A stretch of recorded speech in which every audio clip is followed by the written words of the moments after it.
Two old guys that ain't taking their crap no more. You're listening to Earl and George.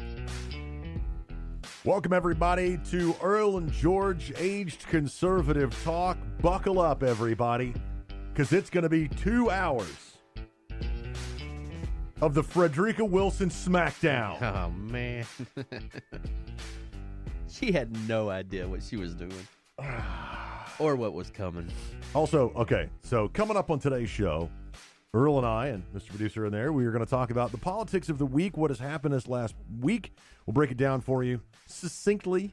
It's the only show you need to listen to wrap up the week, and I know if you consume your news the way we do, your ears and eyes will be bleeding by the end of the show because of the transgender cowboy. But we'll get to that in a little bit. Coming up on today's show, also lots of words from General Kelly and the member from Congress, Frederica Wilson. But we're going to get into some other things. I have a lot of audio, and we may not get to all of it, about the president's tax plan. We've been talking about that for the last couple of weeks. CNN had a great debate between Socialist Sanders. Yeah, Bernie Sanders. I'm all about socialism. And Ted Cruz. Great debate. And, of course, you know, they jibe each other back and forth. It's a lot of fun. It's a lot of fun to watch. But we got a lot of audio from that. And it's so good, I couldn't get all of it. Wow. I got a couple of the questions they were asked, but yeah, it's really good. If you get a chance, go out on YouTube and just watch the whole thing. Bernie Sanders is a cartoon. This guy's a political joke. Yep. And Ted Cruz is trying what he can to do with a CNN crowd. Right. He's trying. I mean, he's just saying the truth. Yep. Also, we'll talk about a young Cub Scout. We'll also talk about a high school coach who I believe did cross the line, and it got him fired. But I want to start with North Korea. Oh, great. Was he calling? No, let's just start with it. Hey, guys, how are you? This is Earl. I'm good. I'm sorry. I'm good. I'll dig right into it. Mr. Producer, what's up? How's it going? Good. I have a Mountain Dew today. Really? I may add some spiced rum to it. I don't know. Wow. Oh, you know what? At our first break, I'm going to go bust open one of those cherry Cokes I've got. I'm going to rum that out. Hey, what? Do they have pumpkin spice rum? No, I don't even want to talk about pumpkin spice stuff. I don't want to talk about it. That'd be pretty good. No, it wouldn't. Pumpkin spice, nothing is good. I like it. You see the pumpkin spice chicken breasts? No, what? Yes, it's horrible. From where? No, it's from the grocery store. No. It's terrible. It's disgusting. Somebody asked me the other day, they were like, "Oh, at this time of year, what do you think of when you see all the pumpkins?" Pumpkins. Right. They were like, "No, you know what I meant." No, that's what I think of when I see pumpkins. It's pumpkins. Michael Myers. Pumpkin spice and this and this. Oh, God. All right, North Korea. I want to start with North Korea. The zit on a pig. The zit on a pig. Rocket Man. Yeah, he's got so many good. Oh, wait, what happened here? I got an extra piece of. That's weird. Okay. One of my stories got split into two, and I'll have to, professionally work with that. By the way, thank you guys for the millions of you that are listening, the downloads. Thank you. They keep going up, and I know it's not millions, but it keeps going up. Makes us feel good. We like that you like us. Send us comments on Spreaker, Twitter, Instagram, Facebook, YouTube. Things have yet to be invented. We're there. Right. Because Earl is a computer genius. I have too much free time. And thank you so much for all of you that are going out. I know we've been lazy on Facebook recently. Now Earl's been doing all the things because I've been super busy, but it's okay. I don't think I've posted for like a couple weeks. We're getting a little lazy, and we had to take a week off. By the way, I'm not going to be here for the next 2 weeks. Well, you're going on vacation. Right? I am. I'm going on vacation. I'm going on vacation, and then immediately getting off vacation, I got to go to New York for work. See, rich people get to take vacations. I don't think I've had a vacation in like 8 years. 1%ers. Yeah. Now, look, I told you what I just bought my daughter a car. I know. I bought my daughter, I got to tell everybody, I bought my daughter a car. This is parenting done right, okay? I just want to say this. He's like, "Oh, you rich people get to go on vacation." I'm just busting you. I know, because you make way more money than me. But I bought this cruise last year, but no, I bought my daughter a car. You ready for this? The best car for an 18-year-old girl. Mr. Producer, what'd you think I get? What'd you think I get her? A Prius. A Toyota Prius? Yeah. No, I would never buy my daughter a Prius. I'd never buy it. Think in terms of what a dad would want his daughter driving to school to make men not approach her. Well, I don't even go that far. An SUV. You ready for this? What? It's the perfect car for an 18-year-old girl. Dads out there, listen to this. Don't go buy your daughter a Mercedes like some people. some unnamed. This sounds like an interesting story. Some unnamed person bought their daughter a Mercedes-Benz SUV. That's a rumor I heard. I bought my daughter, you ready for this? A 1999 Mercury Sable. There it is. The ugliest car, one of the ugliest cars ever made. And what did she say? The first thing she said when we pulled it, she was like, well, I'm never going to get carjacked. Oh, and she could bounce it off a barn, and I wouldn't care. Right. I'd be more concerned about the barn. I wouldn't care. 137,000 miles, man. The thing's in great shape. Oh yeah, like my mechanic. I have a mechanic guy. He's the one. He's like, hey, I found this car. You want it? I was like, yes, I want that car. Totally ugly. It's gold. It's the really? ugliest You didn't car. tell me that. Dude, it's fantastic. It's gold. It is horrendous, and she loves it. Absolutely loves it. And I was like, honey, you can do whatever you want to the car. And my wife's like, no. I was like, you can spray paint the hubs purple for all I care. You can do whatever you want. She's like, I can't I? I finally get to put stickers in the window. I was like, honey, you can do whatever you want with CB in it. Black and yellow. You could take a razor blade to the dashboard. Like, I don't. And my wife's like, someday you'll trade that in. I was like, she ain't trading this in. Nobody wants a 1995 Mercury Sable. I'll take it off your hands. Nobody wants that. Right. All right. But anyway, North Korea is in the news. As well they should be. As of yesterday, it has been revealed that North Korean government sent a letter to the Australian government that appeared to implore them to distance themselves from President Trump. Right. And his strategy against the Hermit Kingdom. The Hermit Kingdom? That's what it's called, the Hermit Kingdom. Wow. North Korea. According to the Sydney Morning Herald, the North Korean government derided Trump for his threats against their country, their threats against his country. I mean, seriously? Come on, man. What about his threats against our country? Right. And the whole EMP thing. And the rest of the world. He then asked Australia to separate themselves from his leadership. Quote, if Trump thinks that he would bring the Democrat People's Republic of Korea a nuclear power to its knees through nuclear war threat, it will be a big miscalculation and an expression of ignorance, the letter said. Yes, because that's what Trump does. He just wakes up and threatens North Korea with nuclear missiles. Right. They don't have any. They have missiles. Right. They have nuclear power, but they don't have a bomb big enough to put on a missile and a missile good enough to carry the bomb. Yet. We have hundreds. Thousands. We have lots. Yeah, somewhere like 6,000 or 7,000. I didn't think it was that many. I think we're supposed to have like 6,000, and that nuclear thing that we did with Russia where we're supposed to reset and take it down. I think we're now in the 6,000, somewhere around there. 6,000 nuclear missiles? I think so. That's a lot of fuel. That's a lot of rocket fuel. Look that up. I didn't think it was that many. Do we need that many? Yes. Do we really? Yeah. So we can destroy everybody. That's right. That's right. Oh, I forgot about that part. Our goal of world domination. We have an inventory of 6,800 nuclear warheads. Exactly? Of these, exactly 6,800? Of these, 2,800 are retired and waiting for dismantle, and 4,000 are part of the U.S. stockpile. They're aimed at Pyongyang. Right. And Russia. Yeah. They're retired.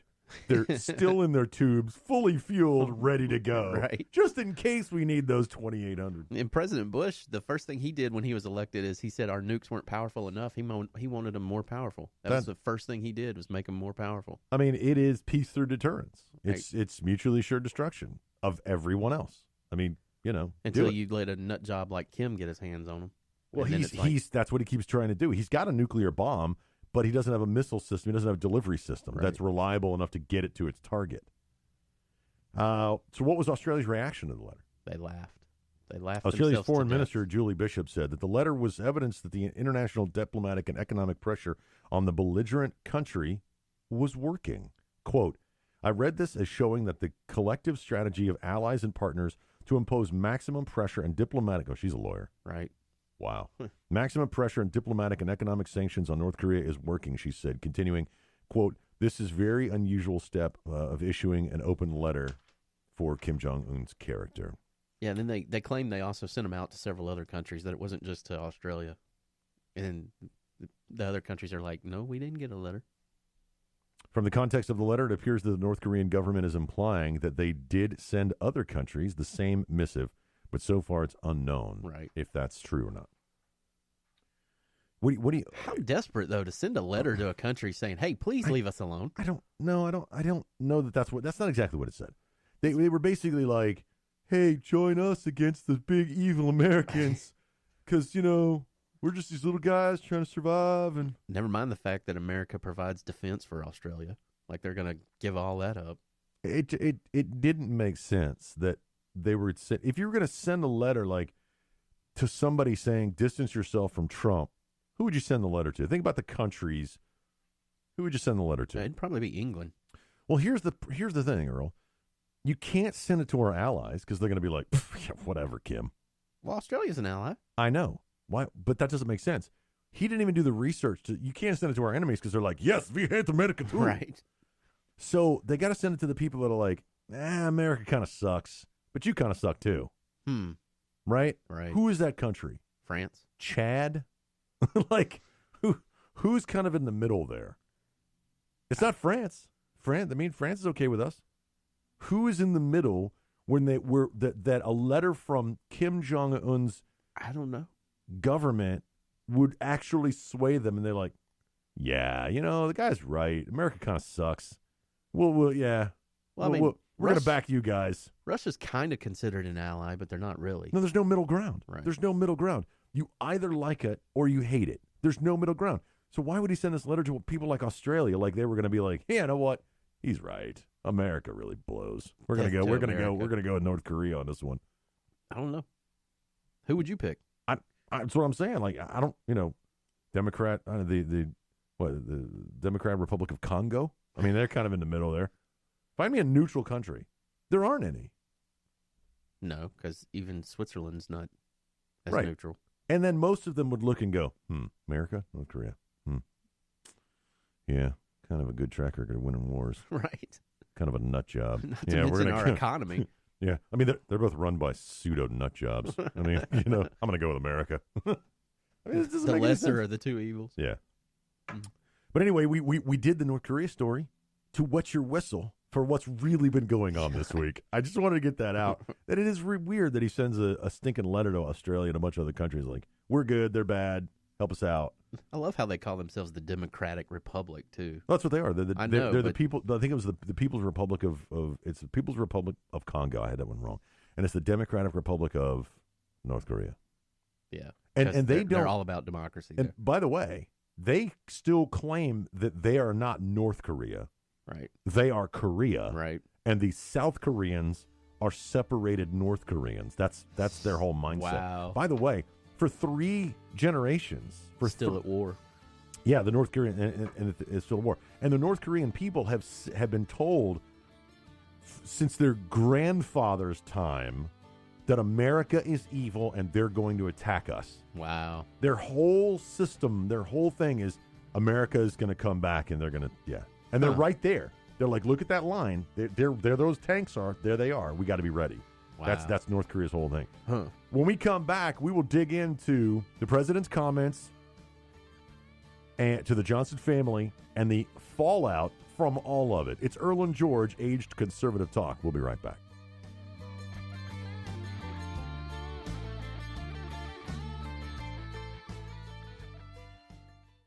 This is Mario Andretti. You know me as a race car driver, but I'm also a Meals on Wheels volunteer. I've raced against the sport's biggest personalities, but I've never met more vibrant, amazing people than the seniors served by Meals on Wheels. You can make a difference by dropping off a hot meal and saying a quick hello. So, America, let's do lunch. Volunteer your lunch break at americaletsdolunch.org.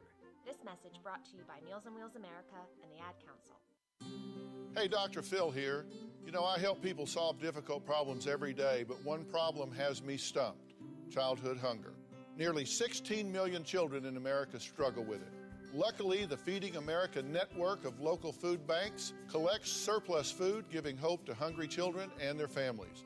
But they need your help. Join me in supporting Feeding America and your local food bank at feedingamerica.org. Brought to you by Feeding America and the Ad Council.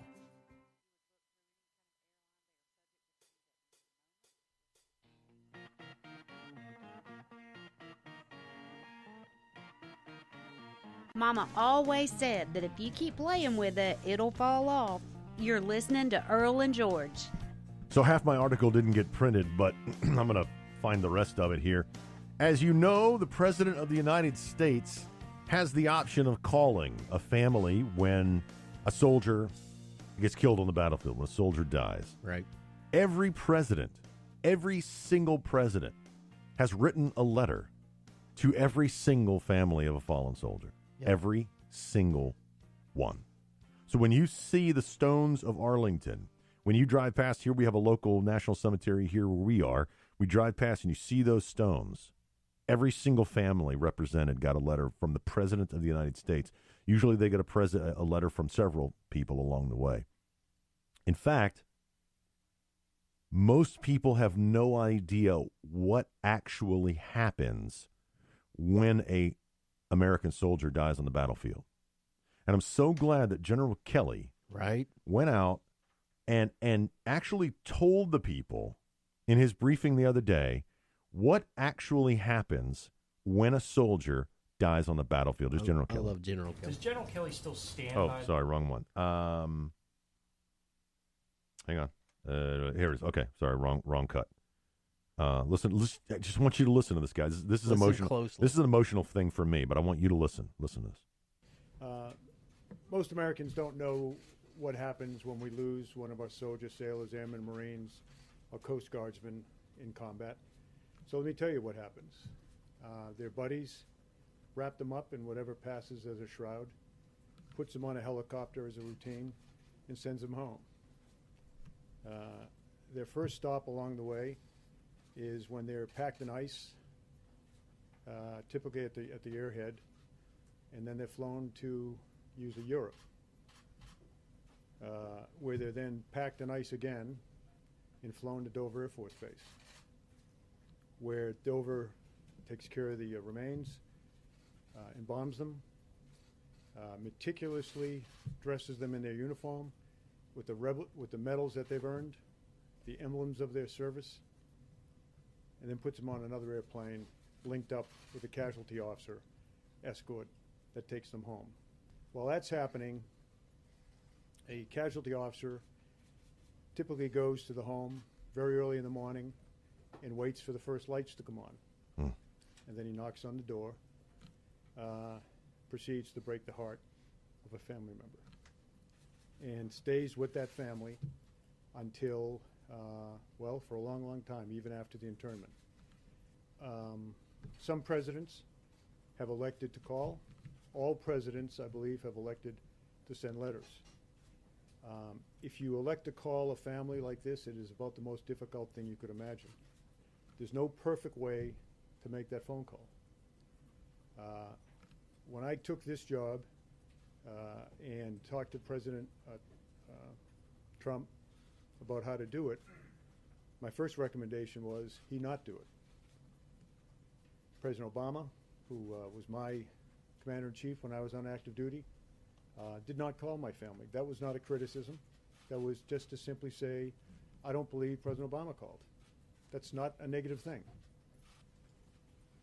The call in question that he made yesterday, or day before yesterday now, were to 4 family members, the 4 fallen. So a pre-call is made, President of the United States or the Commandant of the Marine Corps or someone would like to call. Will you accept the call? And typically they all accept the call. So he called 4 people the other day and expressed his condolences in the best way that he could. And he said to me, what do I say? I said to him, sir, there's nothing you can do to lighten the burden on these families. But let me tell you what I tell them. And let me tell you what my best friend, Joe Dunford, told me, because he was my casualty officer. Listen to the emotion. He said, Kel, he was doing exactly what he wanted to do when he was killed. He knew what he was getting into by joining that 1%.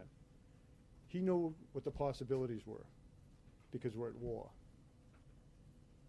And when he died, in the 4 cases we're talking about in Niger, my son's case in Afghanistan, When he died, he was surrounded by the best men on this earth, his friends. That's what the president tried to say to four families the other day. I can't. There's nothing I can add to that. Right.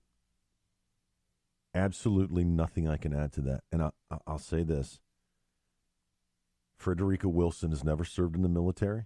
Nope. A lot of people listening have never served in the military. Let me tell you something from someone who has served in the military. I knew what I was getting into. I knew that, we joke about writing a check our body can't cash. Right. Up into and including our own lives. And when you say that your soldier, your service member knew what they were doing, this guy, the 4 soldiers that were killed, they were SF soldiers. I was an SF soldier. Special Forces, for those of you. I wore the same crest that they did. They were in a different unit, but we were brothers. There are 4 SF soldiers that are dead in Africa. Now, we all want to know why. We want to know what happened in Niger, what happened that caused the death of these 4 soldiers. Yep. But they knew what they were doing.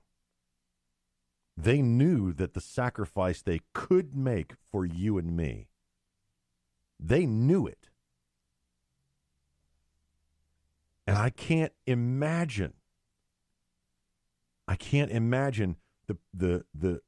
only imagine, let me put it that way, I can only imagine the grief. Right.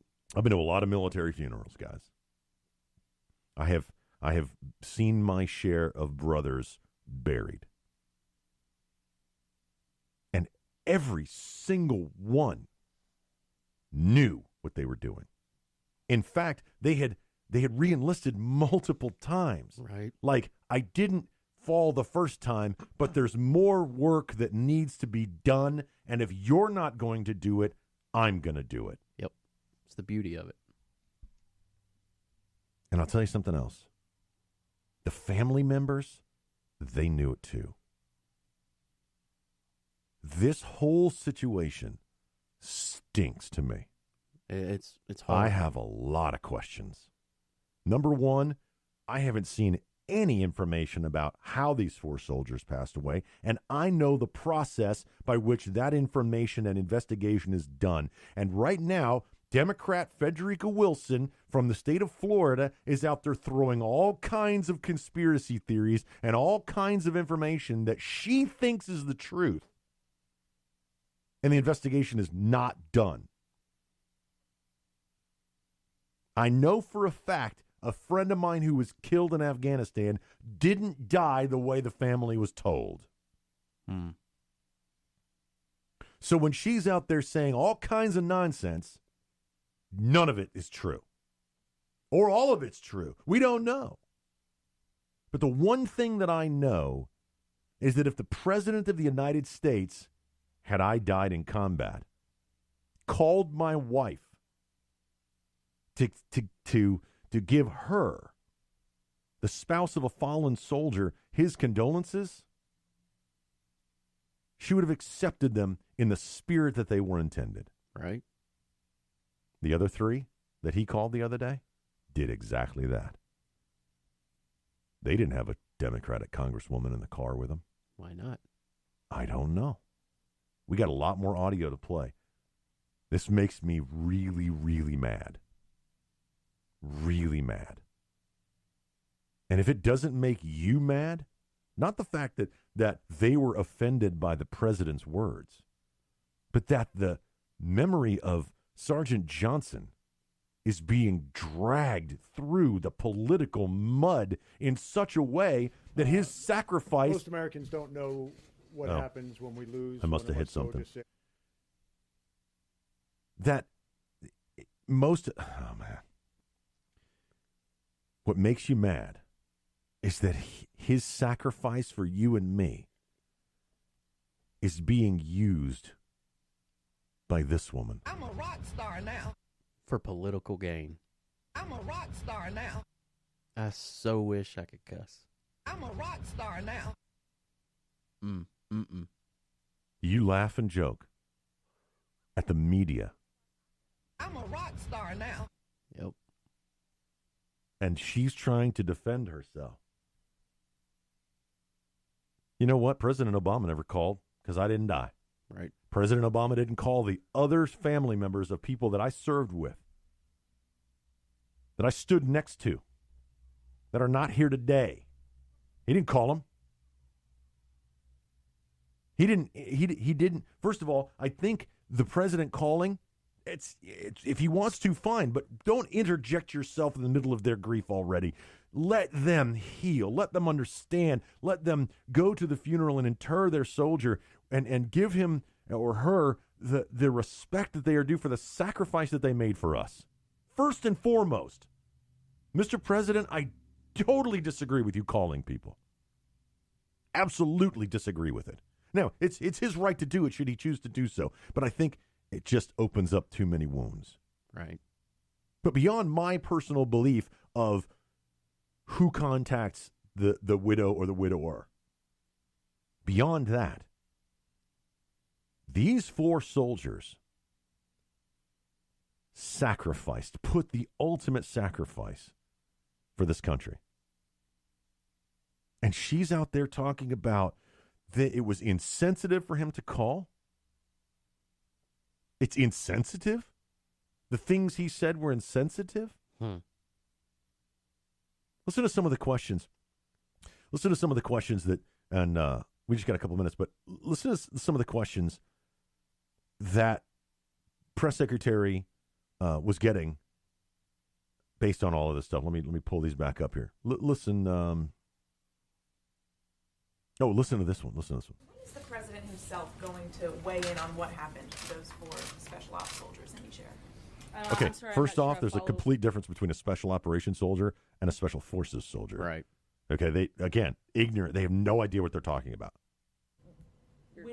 Will the president address publicly, and if so, when? What exactly happened? Since when does the president talk about combat-related deaths? When is he now required to come out and do that? That's not that's not his role, especially in times when a lot of soldiers are being hurt. We're still fighting in Afghanistan, the contractors there and the soldiers there. We're still in Iraq with people, and the African operation has been classified since before I was born. Right. Listen to this. Yeah, as we said, as General Kelly specifically addressed several times yesterday, that the Department of Defense has initiated a review which occurs anytime there's an American that's killed in action. We're going through that process. The President, the Department of Defense, and frankly the entire country and government want to know exactly what happened. And the President and the nation are grateful for those 4 American heroes, and we won't rest until we get some answers, and that's part of this process, and that's what they'll do. And when the time is appropriate, we'll talk about the details of the investigation. When the time is appropriate, we will talk about the details of the investigation. And then you have this one. When the time's appropriate. I wasn't listening in. I was in a car. No, I think that's the wrong one. I got to do them in the right order. But Frederica Wilson's out there talking about he was abandoned. You don't know that. Right. He could have still been alive. You don't know that either. Yeah, and if they'd have put him on their shoulders. On their shoulders. Now, is she saying that because he was the only black one? I don't understand her comments. What is she saying? That's what I took from it. I took that she was trying to make the whole thing a racial thing. That's the whole reason she's commenting on any of it, is because she's trying to make it racial. Here comes the media. Does General Kelly still stand by the statement that he made yesterday that he felt that she was grandstanding and that she was taking credit for Absolutely. funding? General Kelly said he was stunned that Representative Wilson made comments at a building dedication honoring slain FBI agents about her own actions in Congress, including lobbying former President Obama on legislation. As General Kelly pointed out, if you're able to make a sacred act like honoring American heroes all about yourself, you're an empty barrel. If you don't understand that reference, I'll put it a little more simply, as we say in the South, all hat, no cattle. And she's like, I had to look that up. That's a racist statement. What? I never even heard you're an empty barrel. And the whole comment is an empty barrel makes the most noise. Think about it. If I hit an empty barrel with a stick, It's going to make more noise than if an empty barrel was full of water. Think about it for a second. That's all he's saying. He used a colloquialism, but now all of a sudden it's a racial comment. Well, in fact, have and you seen they're the not speech? done. I have. And then you know that most of it was her effusively praising these. Anybody know what effusively means? I had to look it up. No. It means overflowing. Wow. And when she was talking about what Yeah. she did in Congress, she was not talking. And he uses about it again because, securing the $20 they're million. She was they- talking about they are naming the so building much for smarter these than you FBI and me. agents, who she then went on to effusively praise. Yes, because I use the word effusively all the time when I speak. I mean, these people talk down. I'm so sick of it. And that was the bulk of the speech. She also mentioned that, and she also had quite a few comments that day that weren't part of that speech and weren't part of that video that were also witnessed by many people that were there. What General Kelly referenced yesterday. I'm a rock star now. Exactly If he's what going he said. to- There was a lot of grandstanding. He was stunned I'm a that she had rock taken star that now. opportunity to make it about herself. I'm a rock He star come out now. here and talk to us about this at some point. I think so he's that he can addressed get the that facts pretty straight. thoroughly yesterday. He was wrong yesterday and talking Wow. about getting the money. The money was If you want to given go after before General she came Kelly, into that's Congress. up to you. But I think that if you want to get into a debate with a 4-star Marine general, I think that's something highly inappropriate. That would be wonderful. Are you ready for this? Listen to this. I got to pull this one back up. Jake Tapper was not having any of it. Listen to what Jake Tapper had to say. Now you just heard what the press secretary said. If you want to get into it with a 4-star general, I believe that's appropriate. Listen to what Jake Tapper Good says. afternoon and welcome to The Lead. I am Jake Tapper. We're going to start with some breaking news in our politics lead today. A hot debate being fiercely discussed in Washington where the talk about the loss of service members yesterday, about the pain and experience of Gold Star families, where he also talked about the tragic loss of his son, Marine Lieutenant Robert Kelly. Here it comes. The former general also called out Democratic Congresswoman Frederica Wilson in unusually personal terms. Wilson is the one who shared with the media that the family of fallen soldier from Niger, Sergeant LaDavid Johnson, found President Trump's condolence call to them earlier in the week insensitive. It's a description that Sergeant Johnson's mother tells CNN is accurate. That's how the family took it. Now, Kelly took issue with the description of the president's call and his intentions. He thought it was anything but respectful, and he accused Congresswoman Wilson of having used a 2015 dead about how she was instrumental in getting the funds. Called up President Obama, and on that phone call, he gave the $20 million to construct. Release the videotape of the Congresswoman's 2000. Now, I'm trying to get to the point phone call where he talks about. Here it is. CNN's Jeff Zeleny is live at the White House, and Jeff, when a reporter pointed out Listen. 2 minutes ago that Kelly had gotten his facts wrong about this speech, White House Press Secretary Sarah Sanders said one of the most shocking things I've ever heard from that podium. She suggested that journalists cannot question generals. And wait, that's not what she said, Jake. What a She tool. said if you want to get into a debate with a 4-star Marine general, I think that's inappropriate. She never said he couldn't question. He was already questioning the general. Right. It's his job to be questioned. But no, CNN and Jake Tapper are like, whoa, look at us. Now inappropriate. We can't ask our questions. Guys, seriously. They're all lying to you. Oh my God. So what did he say? What did he say? He said this. I was stunned when I came to work yesterday morning and brokenhearted at what I saw a member of Congress doing. A member of Congress who listened in on a phone call from the President of the United States to a young wife, and in his way tried to express that opinion. He's a brave man, a fallen hero. He knew what he was getting himself into because he enlisted. There's no reason to enlist. He enlisted. And he was where he wanted to be, exactly where he wanted to be, with exactly the people he wanted to be with. Nobody forced him to join the military. Nobody forced him to join the special forces. And doing so, he was sent overseas to complete his mission. And you know what? He wanted to complete that mission, and he did. When his life was taken. That was the message. That was the message that was transmitted. It stuns me that a member of Congress would have listened in on that conversation. Absolutely stuns me. And I thought, at least that was sacred. You know, when I was a kid growing up, a lot of things were sacred in our country. Mm-hmm. Women were sacred and looked upon with great honor. That's obviously not the case anymore, as we see from recent cases. Life, the dignity of life, was sacred. That's gone. Religion. Indeed. That seems to be gone as well. Gold Star families, I think that left in the convention over the summer. But I just thought the selfless devotion that brings a man or woman to die on the battlefield, I just thought that that might be sacred. It is. Absolutely. Again, there is nothing I can add to General Kelly's statement. No. But when we come back, we'll get in to Democratic Congresswoman Frederica Wilson's comments. And there's a whole lot that I can add to... I'm a rock star now. It's Earl and George. We'll be right back.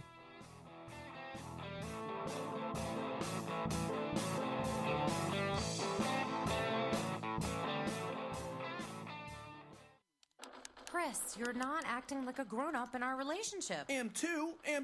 There's your comic book collection, the race car bed. I'm young at heart, but I put money into my 401k every paycheck. I'm taking control over my financial life, and that feels pretty grown up to me. Put away a few bucks, feel like $1 million. For free ideas and easy ways to save, go to feedthepig.org. That's feedthepig.org. Are those footy pajamas? This message brought to you by the American Institute of Certified Public Accountants and the Ad Council. I'm Paul George of the Indiana Pacers. When I was 6, my days were spent playing basketball.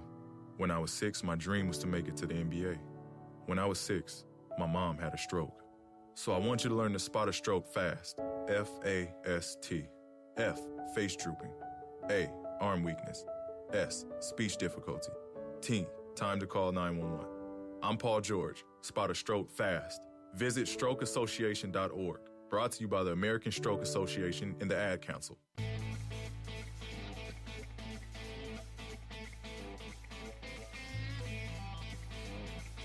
Mama always said that if you keep playing with it, it'll fall off. You're listening to Earl and George. Apparently, Mama says that a lot. Apparently. Oh, my goodness. Y'all ever heard the phrase, I'm responsible for what I say, not what you hear? Yes. That's huge in the military. Huge in the military. I'm responsible for what I say, not what you hear. I have said that to my wife. I have said that to my children.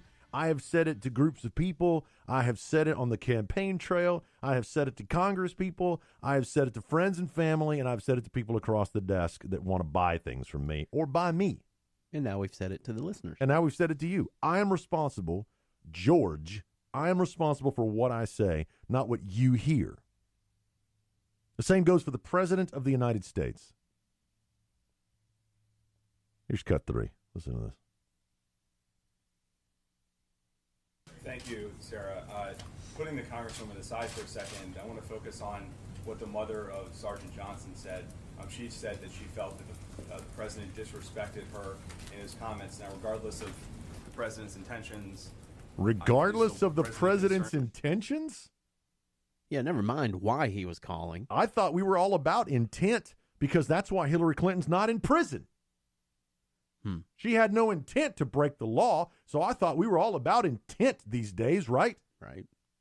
And by the way, what is your intent as the commander-in-chief to call the family member of a fallen soldier? Can anybody tell me what your intent is and your only intent? It's got to be political somehow. It's got to be related to or politics. It's got to be to abuse them. Right. To hurt them further.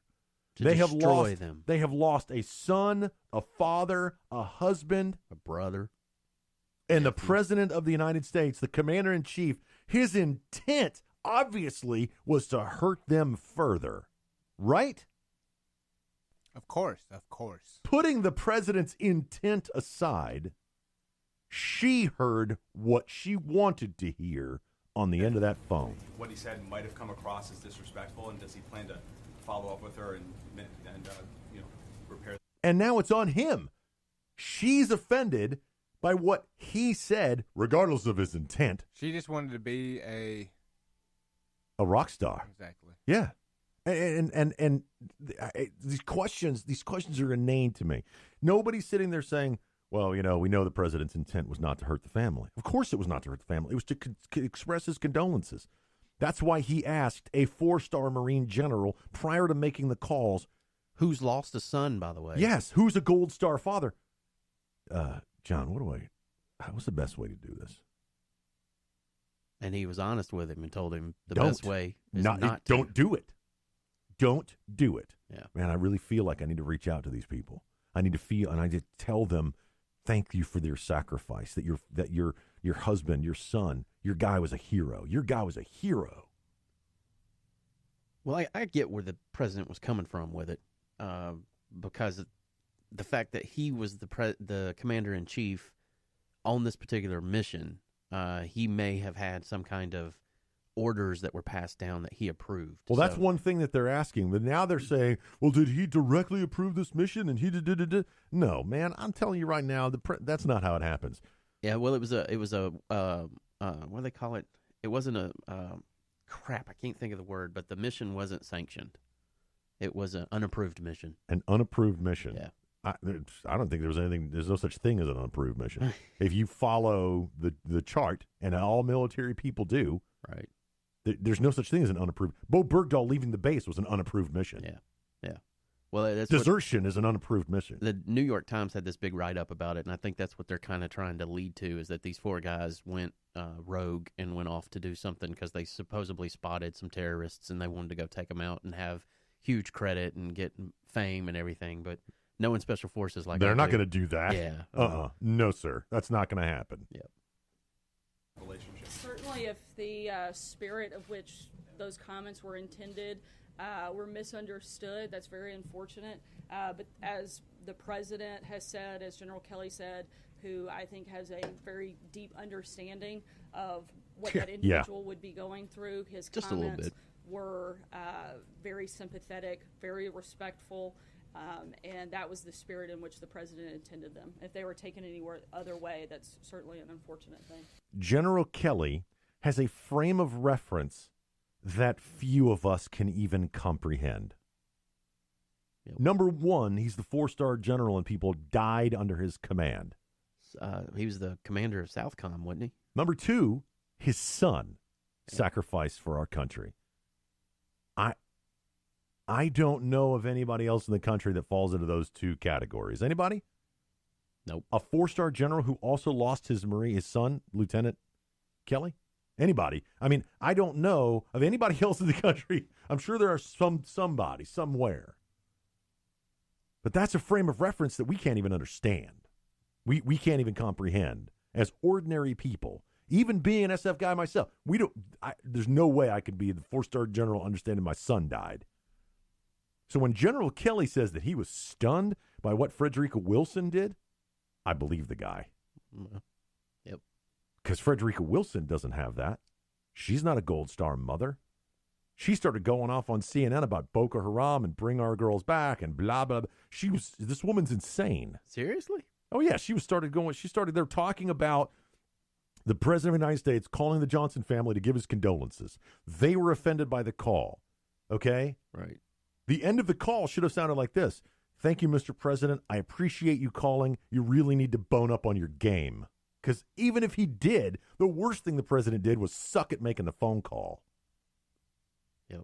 Just the fact that he took time out of running the country to pick up the phone and call you is huge.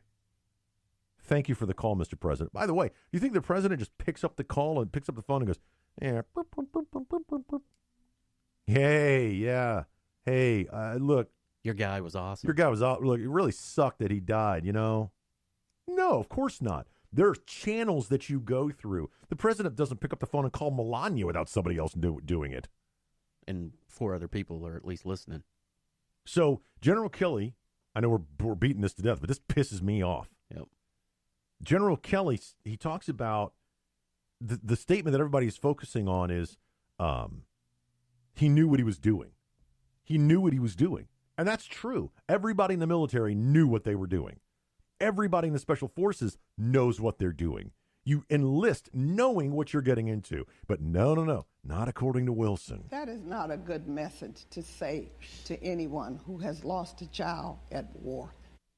Yeah, because she's got the same frame of reference that a 4-star general who lost his son in war has. And she's now lecturing us on what the message should be? Yeah, she's the authority? A public school teacher from Florida who's now got the ugliest hat collection in America is now the authority on what a Gold Star family goes through. You don't sign up because you think you're going to die. Of course not, you moron. You sign up to defend the Constitution of the United States from idiots like you, both foreign and domestic. You are now the enemy. God, you piss me off. You're talking about wanting to swear? Yeah. God, I'm so mad. Right. Listen to this woman. Sign up to serve your country. And when he says he died surrounded by his friends, he was abandoned. How do we know that? She doesn't know what happened there. And to even insinuate that is infuriating to the military as a whole. Why didn't they pick him up and put him on their shoulders? Oh, my God. Like they did the other fallen comrades. Yes. Wait a minute. She just had to make it racial. And exactly. Oh, let's leave him behind. We had no idea he was left behind. SF guys don't leave people behind. She's not only she's pissing all over this guy's memory. It's disgraceful. It's absolutely disgraceful. I understand. General Kelly. So General Kelly, just to be clear, General Kelly there is talking about his own son. He's talking about the casualty officer that told him that. Where's she getting her information, first of all? We're talking about a specific soldier. And every soldier is different, and every family is different. Wow. And when you have a young mother who is 6 months pregnant, irrelevant, with 2 small kids, irrelevant, you say, I am so sorry that you lost. That's exactly what he said. Your husband. Now, so they're talking about where he's like, your guy was a hero. Right. She should have said, he should have said your husband was a hero. Sergeant Johnson. Yeah. Sergeant Johnson. Does the president briefed on what the spouse's name is? He has to be. But he didn't use it? He can't even say the word, he can't even say the country, no, what was it? The last one we played last week where he said the name of the country wrong? Tanzania. Oh, yeah. Listen. Maisha? He ain't going to get Maisha right. He is not going to get Maisha right. He can't say Tanzania. He's not going to get Maisha right. Johnson, you call her by her name, and you say, who says he husband. didn't? You don't. Who says he didn't? We don't have a transcript of the call. We haven't heard the call. But you don't call her by her name. That's disrespectful. You call her Mrs. Johnson. Mrs. Johnson. And you can't tell me he didn't. I don't know. And he says, your guy was a hero. I hope. That's how he speaks. That's how he talks. They record everything. I hope they release the tapes. Here's my question. What is she doing in the car? I got an explanation. She voted for Hillary. Why is this Democrat? Okay, the president has to call 4 people, 4 families who have just lost their soldier. 4 of them. Ready for this? Remember Kelly saying there's a pre-call? Right. Somebody calls and says, Mrs. Johnson, this is Lieutenant so-and-so, and the president, I represent the White House, and the president of the United States, the commander-in-chief, would like to give you his condolences. Are you going to be available tomorrow at 9 a.m.? Oh, yes. If you don't want to take the call, you don't have to, Mrs. Johnson, but the president would like to express his wishes to your family. Right. I guarantee you that's how the call went. You know what she said? Yes, I will accept the call. Yeah, how did the congresswoman get involved at all? They knew this call was coming. They knew exactly when to be in the car. They were on speakerphone. What is she doing in the car? What I don't get it, man.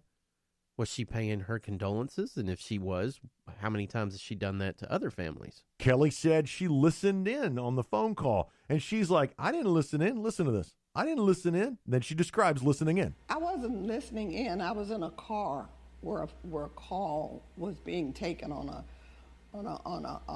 speakerphone. And recording the conversation, apparently. Right. But that's why it was on not speaker. listening in. Even Mr. Producer laughed. He's like, that's listening in.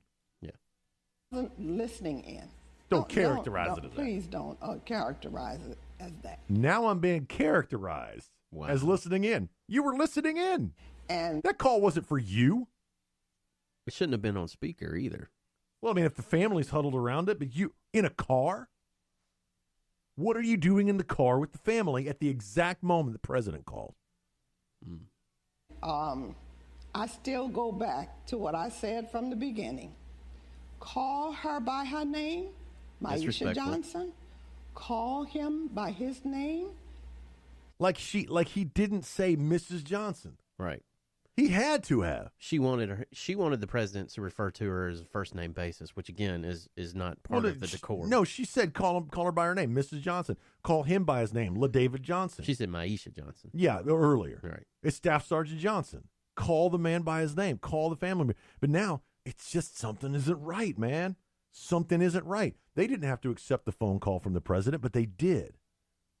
And then they knew when that call was going to happen. And somehow this Democratic congresswoman with this ugliest hat collection in America, I'm not kidding, guys, she looks like a transgender cowboy, is in the car with the family. Sergeant LaDavid. Oh, yeah, listen to this.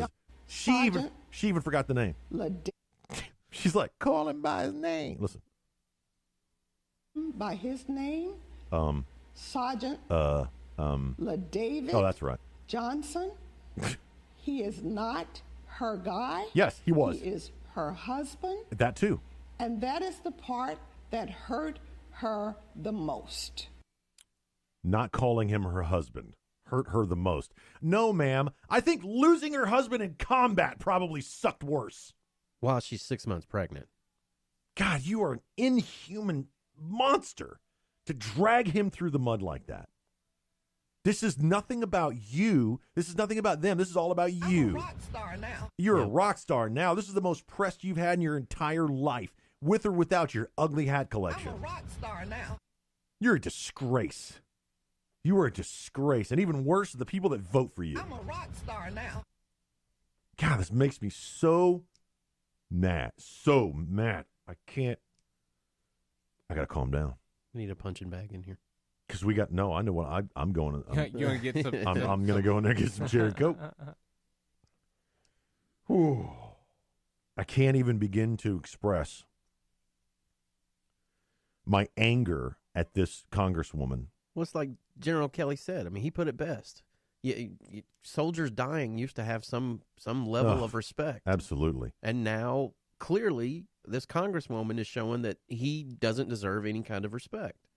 Because here again, let's say the president, he called these four families. Let's say he said the exact same thing, because I'm quite sure somebody wrote out a speech for him, because, again, it's politics. I hate to say it, but it's political. And he's terrible ad-lib. Yeah, he had to have a speech, and somebody was sitting there saying, now, Donald, don't get off track, Mr. President. This is what you say. You do not say anything else. And he had to say the same thing or similar to the other three families. Where's their outrage? Well, now there was a video that came out.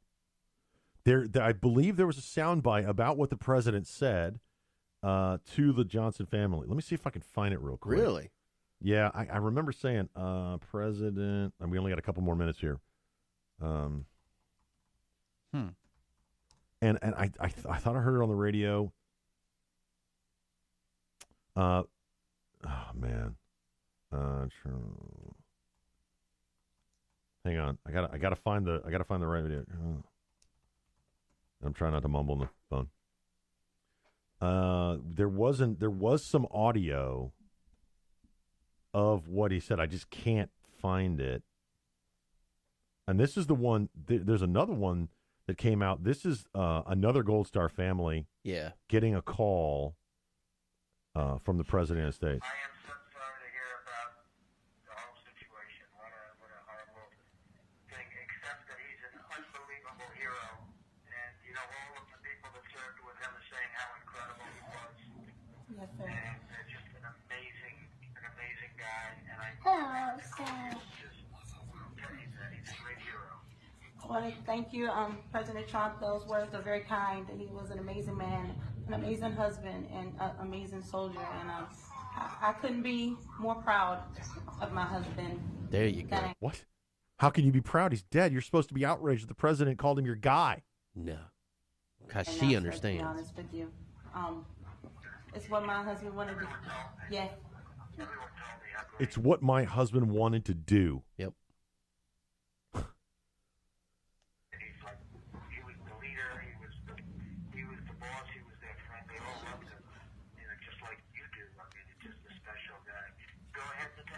Yes, he's just an all-around guy, and I'm glad that you got to get to know a little bit about him and get to hear a little bit about him, Sarah.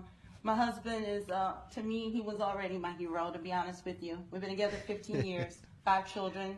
Run down real quick, 2017, 15, 12, and 4. My son is currently in college in Missouri playing football, so when I say all around a hero, yes. And but now it's like the world gets to know he is an American hero, so thank you. I really, really appreciate it. I really do, sir.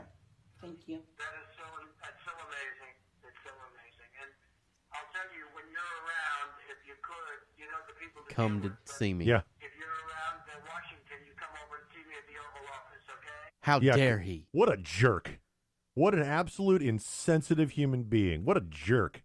I mean, literally, he should have said something like, I'm a rock star now. Right? I mean, that's look.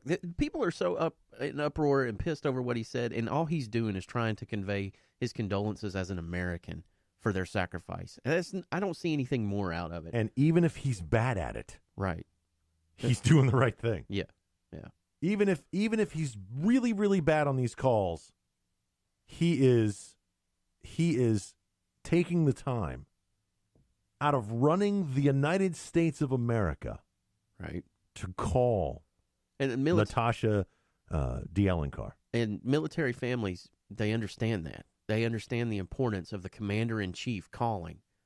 So, No, actually, they don't. I'm a rock star now. Not all of them. She's not part of the family. I'm a rock star now. And I want to know, like you said, I want to know why she was there and how she got into the car, because there's something behind it. Maybe they're thinking they're going to cash in. They're going to somehow sue because they were offended. I don't know, but the whole thing just More than that, Earl, I want to know how she has information that he was abandoned. Right. I want to know where she got her information that he wasn't rescued or brought out with the other soldiers. And if it was classified. I want to know where she's getting her information from, because she even said on CNN, oh, they're going to give me a classified briefing. I welcome a classified briefing because I want to know. And she starts going down the list of all of these accusations as though he wasn't taken care of. The press are asking whether these SF soldiers in Niger had all the equipment they needed. Did they have everything they needed to do what their mission was? There's all these questions now because President Trump took the time out of running the country to call a Gold Star family and give them their condolences. Well, she voted against giving them equipment. Oh, no. She is the rock star. Remember, she's a rock star when it comes to taking care of veterans. Or should we talk about what VoteSmart.org found out in 2013, that she opposed the Consolidated and Further Continuing Appropriations Act, which prevented a government shutdown and provided funds for the U.S. military. She voted against that. She also voted against a resolution aimed at ensuring benefits get paid to veterans and their families. Yep. Oh, she also opposed numerous bills aimed at improving the VA, but she is now being portrayed as the staunch defender of the military and military families. Right. But you go and look at her voting record, and she hasn't done anything for voting. But all of a sudden, she ends up in a car with a Gold Star family the minute the President of the United States is going to call, and she uses it to become... I'm a rock star now. Yep. Ugly hats and all. Frederica Wilson, you are a disgrace. A disgrace to Congress. A disgrace. And to America. And how dare you use this sacrifice of this family and this soldier for your political gain? You're not a rock star. You're a disgrace. And if you want to call me, 800-684-9925. I'll pay for the call. It's Earl and George. We're going to come back next hour, and we're going to talk taxes. Don't go anywhere.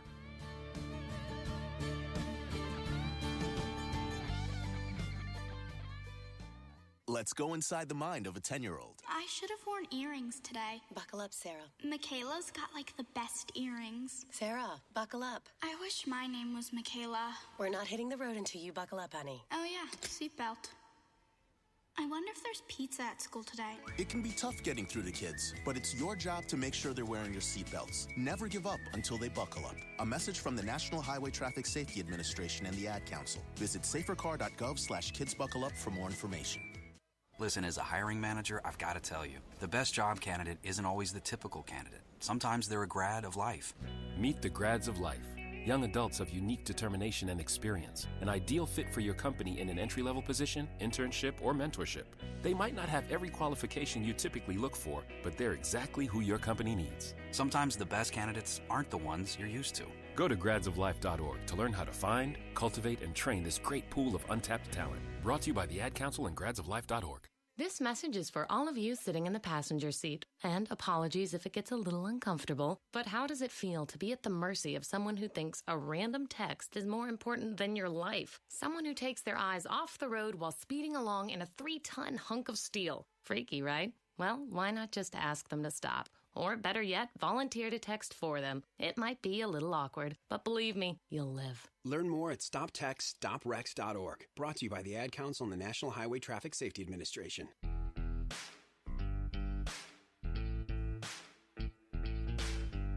You're listening to Earl and George, aged conservative talk. Yes, you are, for hour number 2. And yes, we're going to be moving on from the moronic Frederica Wilson. Before George strokes out. I will. My blood pressure is high and my heart is pumping and there's nothing that calms me down. Do you need me to go run and get a defibrillator? No. No. I have a cherry Coke and some spiced rum and I'll be good for the next hour. Well, the thing is, everybody should be that outraged as you are and as I am. I mean, everybody should be. They shouldn't be trying to politicize it. Anyway, I'm going to shut up about it. Look, like I said, I've been to too many military funerals.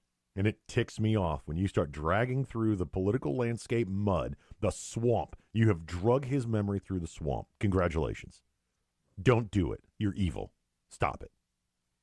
And you wear ugly hats, and you look like a transgender cowboy. Seriously. Broward County. You pay for that look? Come on. Broward County, this is on y'all. So moving on, got a couple of the stories. Now, CNN did a tax debate. They do these debates. Now, yeah, I loved it. Jake Tapper's back, but I do like this. Was he the host? Him and Dana, somebody else. Oh, okay. I do like the format of it, but this one last week, or this week, was Bernie Sanders and Ted Cruz. I'm going to play you the opening remarks from the debate, and we're not going to take the whole hour talking about this, but these are kind of long cuts, so just bear with me for just listen to some of this. And I got to say, this debate is very, very simple. Bernie and the Democrats want every one of you watching today to pay more taxes. And Republicans want to lower the taxes for each and every person watching this debate. Now, tonight I'm going to make a prediction. Bernie's going to suggest in just a few seconds that this is not really about you. This is about, quote, taxing the rich. That's what the Democrats always say. Mm-hmm. But here's what you need to know. Every time Bernie says the rich, you got to drink. He means taxpayers. And so if you pay taxes, he's talking about you. Mm-hmm. Now, how do we know this? Here's the other thing. They get to determine who the rich are. When he talks about the rich, he gets to determine who the rich are. We know this because there's a difference between facts and rhetoric. Bernie's tax plan cost over $13 trillion. That's what he's proposed raising in new taxes. And who pays for it?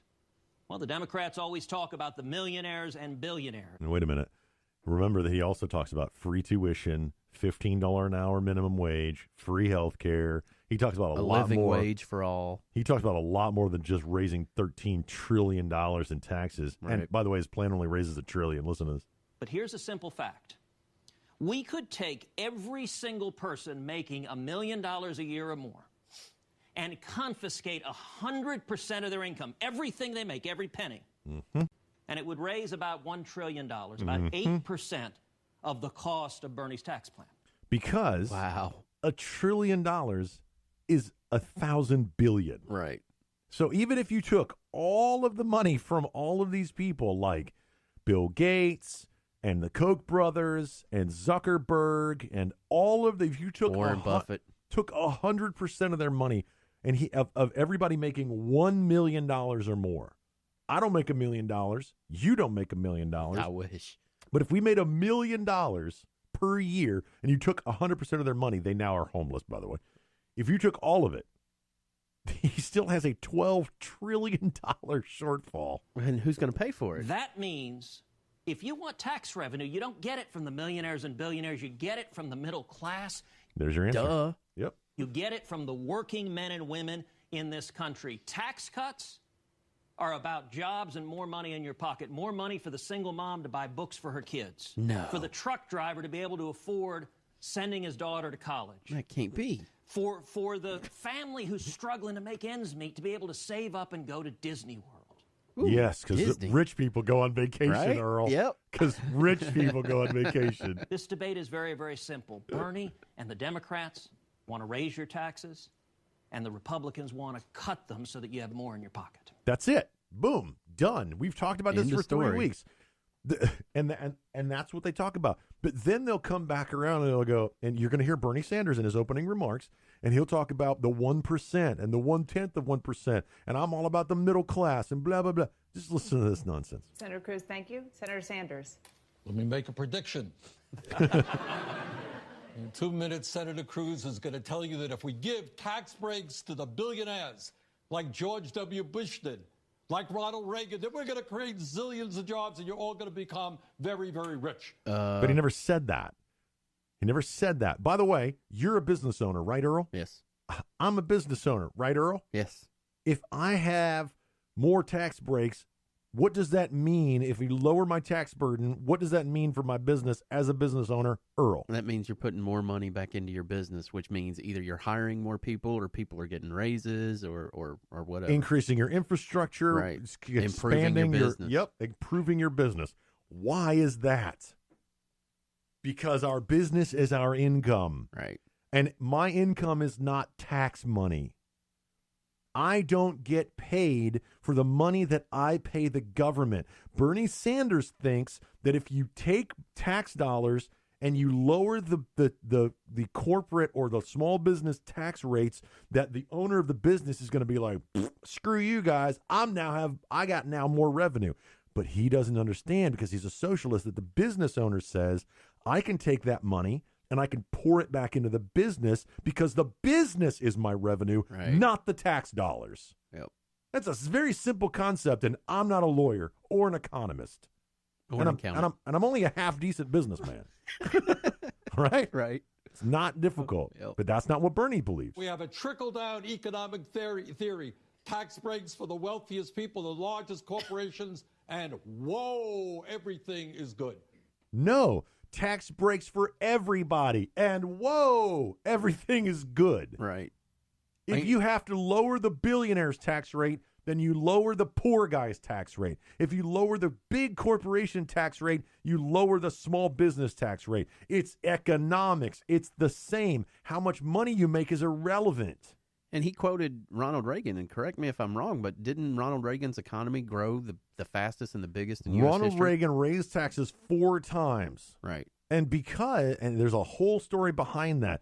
But trickle-down economics, Reaganomics, is corporations hire people. They also pay employees. Employees go into the economy. My whole business is based on trickle-down economics. Right. It's not difficult.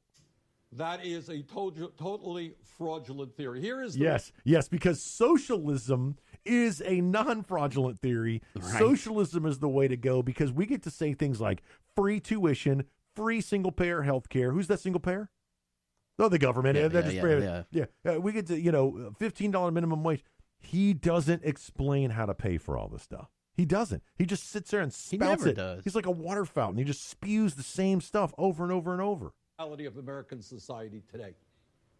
For 40 years, the middle class of this country, the great middle class, has been shrinking. That's true. And Do you know why the middle class has been shrinking? I do. Tell him. Because Why? they're getting wealthier. Exactly. He's saying that he won't tell you that the middle class in America is shrinking because more and more people are investing in themselves, and they're making smarter and smarter decisions with their money, and they're holding on to it, thus becoming more wealthy. Here's the other thing. They're lowering the standard of wealthy. Right. You remember when wealthy was like $5 million? Yes. What is it now? What, 100,000? 250,000. Yeah, 250. I'm inching, man. You don't want to be part of the club. Seen is a massive. Did I pay the highest taxes there is? Transfer of wealth from working families to the top 0.1% Wrong. You do that is not the trend. The trend is middle class people are keeping more of the pie. It's not that millionaires and billionaires are taking it out of the middle class hands. Middle class is shrinking because the wealthy is growing. Right. What was the American dream? The American dream is you work hard, you leave it for your kids work hard, they leave it for their kids, and so on, and you grow liberty, freedom to grow with my own money and let my children grow. My business someone takes over my business and grows it into something amazing. You inherited a business. Yep. Didn't you? Yep. Are you going to just run it into the ground buying Mercedes for your kids, or you want to build that because that's your revenue? I want to build it. And that's another thing. The middle class they're becoming more small business owners. Yeah, exactly. Trillions in dollars because of corporate greed and an unfair tax system. Let's talk about that for a second. I want to take a moment and just talk about the unfair tax system. Now, what do we have now? Mr. Producer, do you know what we have now? What it's called today? What? The tax system that we have. He just said we have an unfair tax system which benefits the wealthy. He said, I do not. Listen, he bet that our system right now is unfair, according to Bernie Sanders. And it overwhelmingly burdens the wealthy. Would you agree? Yes. You do? Yes. How is that possible? How does it burden the wealthy? No. How is it it's unfair, and it doesn't burden the wealthy. He says it's unfair and benefits the wealthy. Right. Do you agree with that? Do you agree that our tax system currently is unfair that benefits wealthy people? No, I don't think it's unfair, but it does benefit the wealthy people because they can afford the accountants to get them better money. No, everybody can. Well, not to the degree of like the billionaires. I itemize my taxes. I know you do, and we're not rich. But his point is that the billionaires, like Donald Trump, are able to pay. What was it that he paid? Like I think he paid like $13 million in taxes or something like that. Probably 10%. Which is what they're saying is the richest advantage to our tax system. That's my point. That's what I was. Didn't you get your effective tax rate down from 35 to about 12? Yeah, I did too. Yeah. I think I actually got mine down to like 10.5%. I've never been lower than 10.5%. Yeah. I'm usually 11 to 12. Yeah. Mr. Producer, do you have any idea what we're talking about? Because he's the guy. You're the guy he's talking about. You're the person, right? You work. I don't know how many hours a week do you work? Well, including doing, Well, I mean, your job that pays you, because we don't. I mean, you're 30, 25, 30 hours a week? 6 hours a day. Okay, so you're about 30 hours a week. Yeah. Okay. And you're not making $100,000. No. Yeah, because I know what you do. We're not going to talk about that. But I'm just saying, you are the working class American, okay? That Bernie Sanders is referencing. Bernie Sanders is talking about.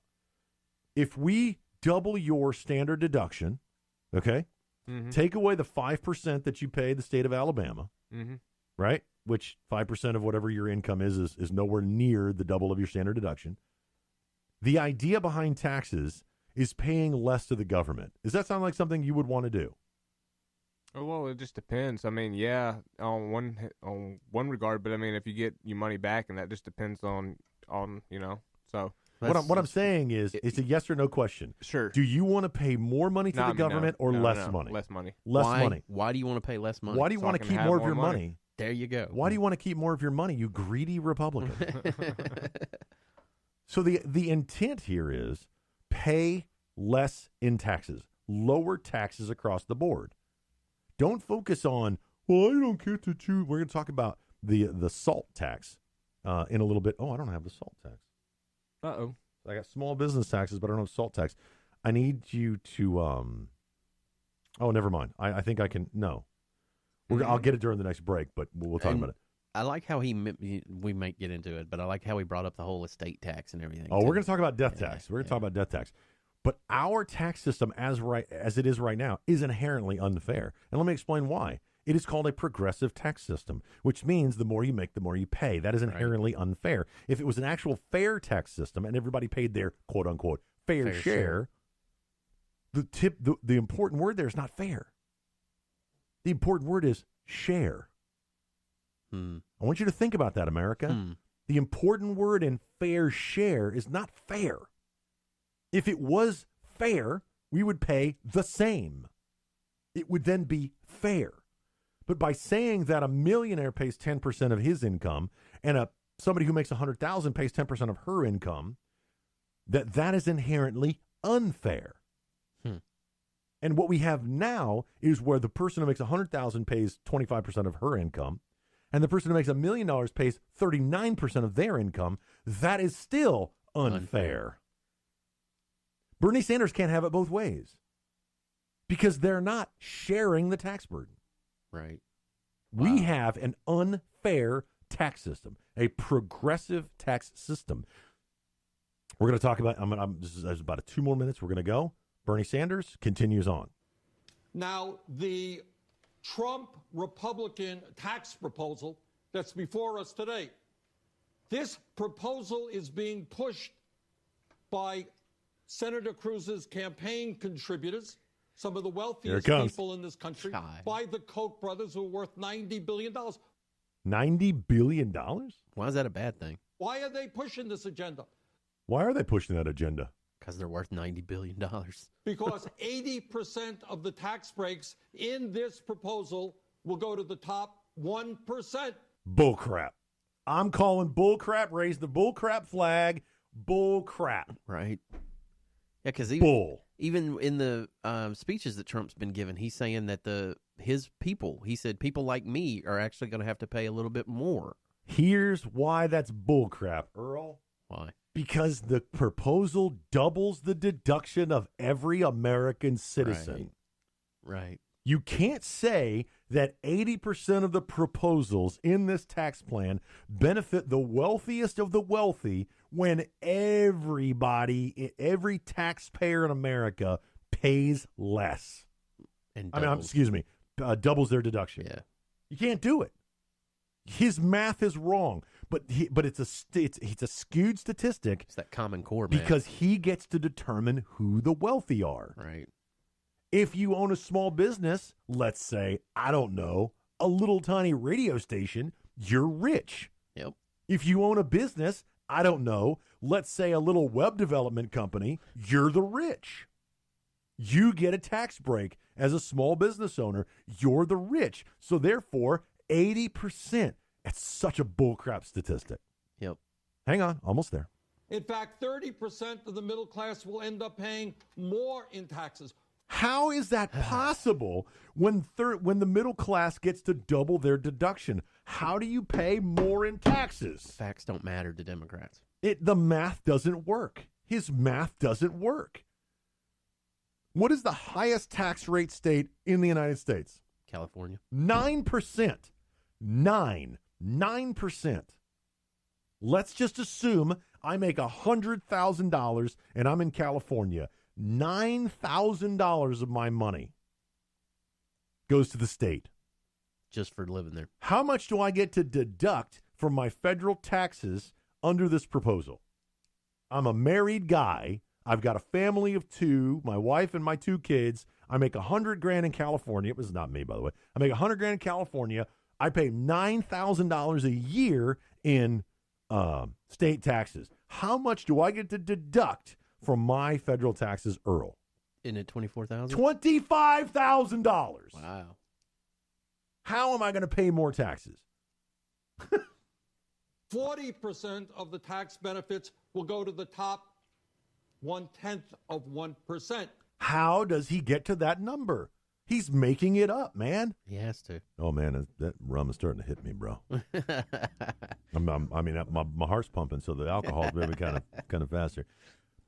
His math doesn't work, dude. Seriously. I want to see his numbers because I'm claiming bullcrap on all of that. Right.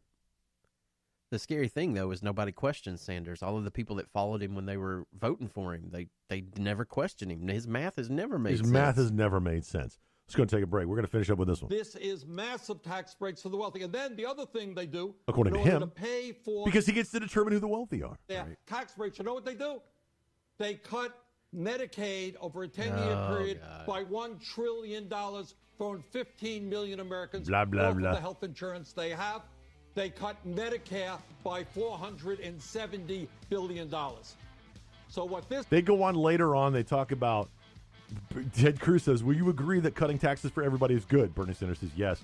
Then Bernie comes back and says, will you agree that millions of people are going to die because of the Medicare? And Trump's like, Cruz is like, what?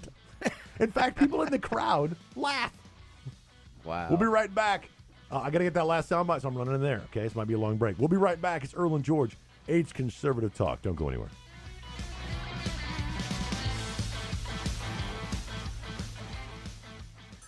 A ranger station. I'd like to report a bear hug. Okay. I put out my campfire and Smokey Bear hugged me. So you drowned the fire, you stirred it, drowned it again, and felt that it was cold? Uh-huh. Yeah, but he's just letting you know you did good. Bear hug from Smokey Bear. Status update. I'm gonna let you go now. There are many ways to start a fire, but one sure way to put it out. Learn how you can do your part at SmokeyBear.com. Sponsored by the U.S. Forest Service Ad Council and your state forester. Welcome back to The Cat Show. Up next, we have Nico. Nico is a member of the Shelter Pet Group. That's right. A group known especially for their sunspot sleeping, ball chasing, leg rubbing, and of course, companionship. Just look how she struts. It's like she owns the place. And see how she curls up and cuddles her person. The pitch on her purring is simply perfect. Nice one. Fantastic cat. But really the best way to know an amazing shelter pet like Nico is to meet one. Visit theshelterpetproject.org today. Adopt. Brought to you by Maddie's Fund, the Humane Society of the United States, and the Ad Council. Adopt US Kids presents Multiple Choice Parenting. You're bringing your daughter to a pop concert. Do you A, wear earplugs? Isn't this fun, Dad? I have a soft pretzel. Or B, just roll with it? Justin! OMG! I love you, Justin! I love you! You don't have to be perfect to be a perfect parent. Teens in foster care will love you just the same. For more information on adoption, visit adoptuskids.org. A message from the U.S. Department of Health and Human Services, Adopt U.S. Kids, and the Ad Council. Mama always said God made dirt and dirt don't hurt. You're listening to Earl and George. Thank you guys so much for spreading the news about Earl and George. Be sure to go out to earlandgeorge.com. We haven't updated the store because, frankly, we've been stinking busy. Right. But you can like the show on Facebook, spread it around, share it to your friends. This is where you're going to get true, no-nonsense political analysis of what happened this week. And, yes, we both get pissed off. Just FYI, we're not allowed to swear because we do have affiliates that are listening and they're playing, you know. It's a family show. We've got the beeper when we need to bring it out. We do. I just want to make sure this is the right cut. Now, this is not what we're going to talk about right now, but I want to make sure this is the right one. Hang on. Listening intently. Why do I have zero audio? Oh, no. Why do I... No, not that. See, there's our beeper. Scared the crap out of me. Why is that 8 minutes long? Wait. Oh, man, I still didn't get the right one. Okay. But we're still talking taxes.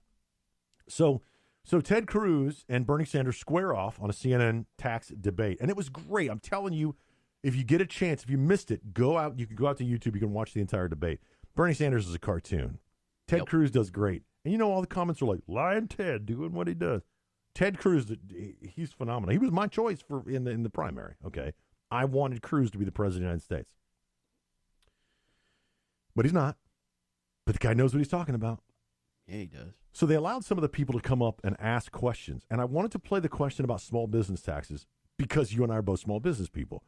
Listen to the question. This is a very long cut. Okay, this is it's like 7 minutes. Just bear with me. We're gonna discuss this in the next segment. Here we go. Senator Sanders, you've characterized this plan as bad policy, disaster. By the way, this is a small business owner who they recognized.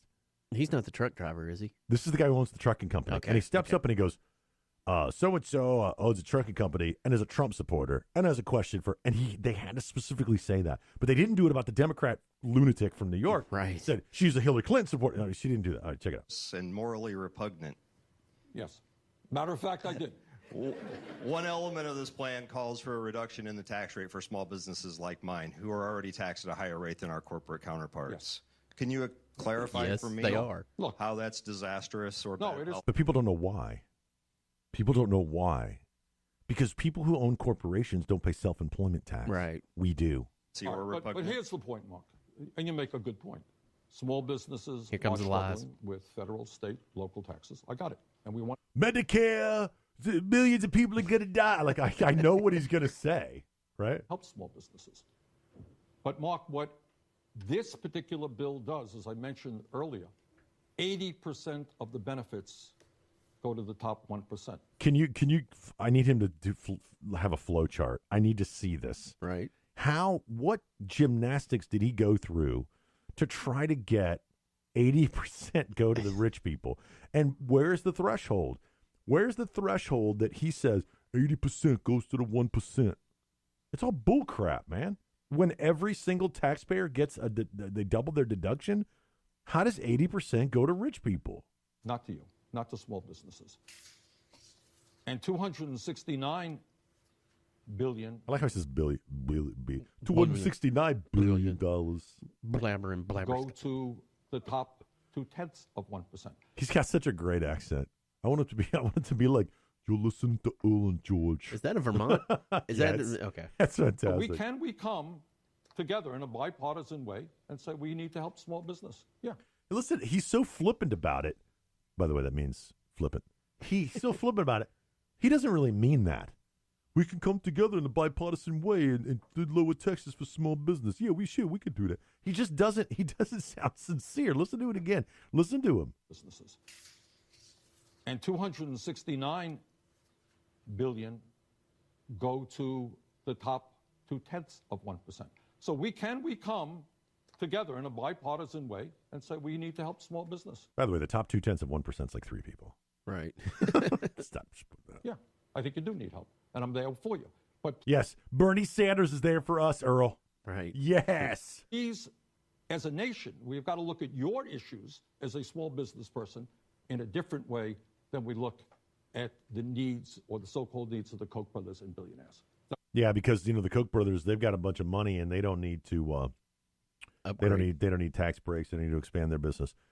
I'm pretty sure his wife is, because Bernie Sanders is not unloaded.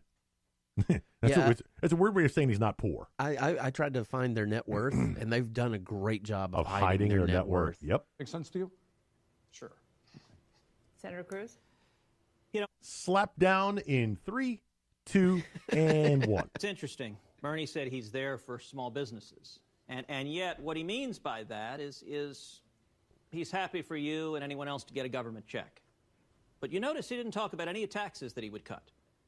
So when it comes to taxes, it's interesting. So, Bernie, you focus a lot on the death tax. I get that you like the death tax. All right, fine. You and I disagree. I like the estate tax, though. See, he changed the name of it. Okay, all right, so we disagree on that. But how about some of the other elements of the framework that have been put out? Because, it's interesting. You're not for cutting any taxes. You're for raising everybody's taxes. So let me ask you some of the elements. One of the elements that's put out is doubling the standard deduction. So that for individuals, the first $12,000 you earn, you pay zero. For a couple, the first $24,000 you earn, pay zero. Now, are you for that or against that? Because you keep telling us what you're against. Or do you agree with any aspect of cutting taxes? Yep, but I don't. So you would double the standard deduction? Yeah, I think that's a good idea. I think it'll help working class families. But what I am not for, Ted, is repealing the individual exemption. Because what that will mean, if you have a large family, you got 2 kids, right? Who's talking about repealing the individual If you have a exemption? family of 2, 3, 4 kids, you know what? They're going to end up paying more in taxes. That's not part of the proposal. Of that part of it. I'm not sure what you're talking about, but you would agree that increasing the standard deduction, letting a married couple pay zero taxes on their first $24,000 of income, that helps working class Americans. Would you agree with that component? Yep, I would. Okay. Bernie Sanders is happy that you get to double your deduction. And he's like repealing I think he's talking about the SALT, the state and local taxes. We're going to get to that in a minute. But, okay, so Ted Cruz started asking him questions. Do you agree that that doubling their deduction is good?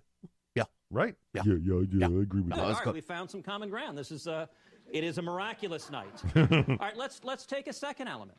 an element, the gentleman that just asked the question, who's a small business owner, you said you're with him, you've got his back. One of the elements is cutting the tax rate for small business owners to 25% instead of being at 39.6%. Seriously. 39.6%. The highest in the world of nations. Down to 25% tax cut because all of us evil business owners are going to, so greedy corporate business people are going to keep our own money. How dare we? Would you agree with cutting the taxes for small business owners to 25% so that he can hire more workers? So that he can hire more workers.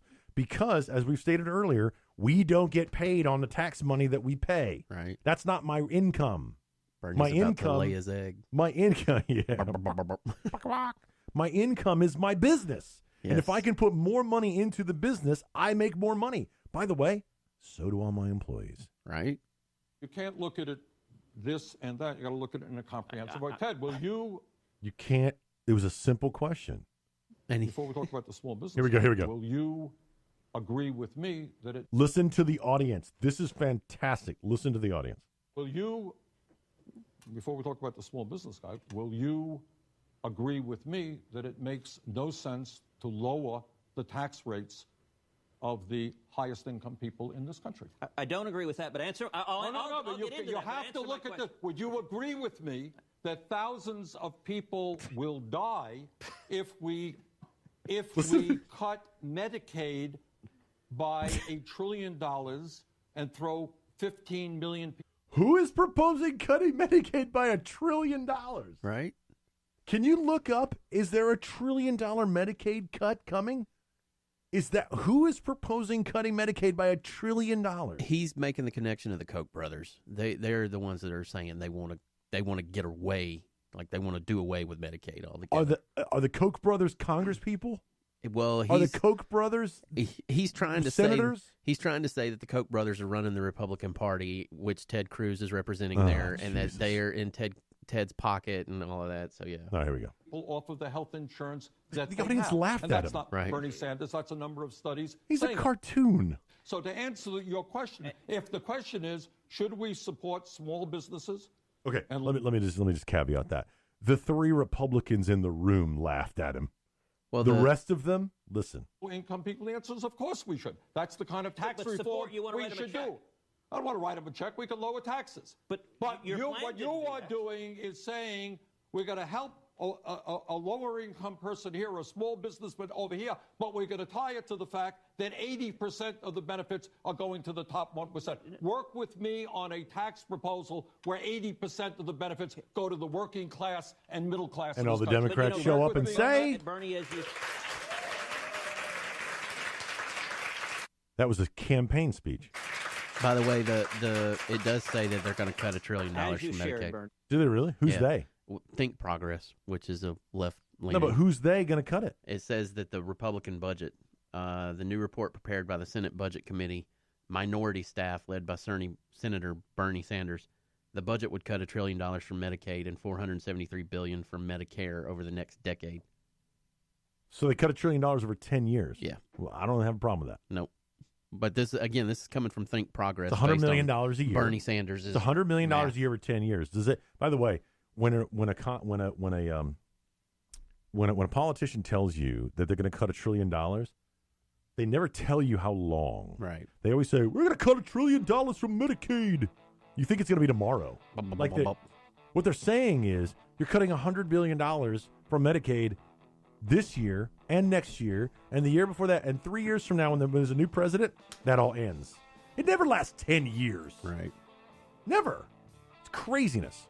We're going to get back into taxes. I got to double check this audio. Make sure I got the right one. We'll be right back. And don't forget, coming up, our douche of the week. It's the easiest week yet. It's Earl and George. We'll be right back, guys.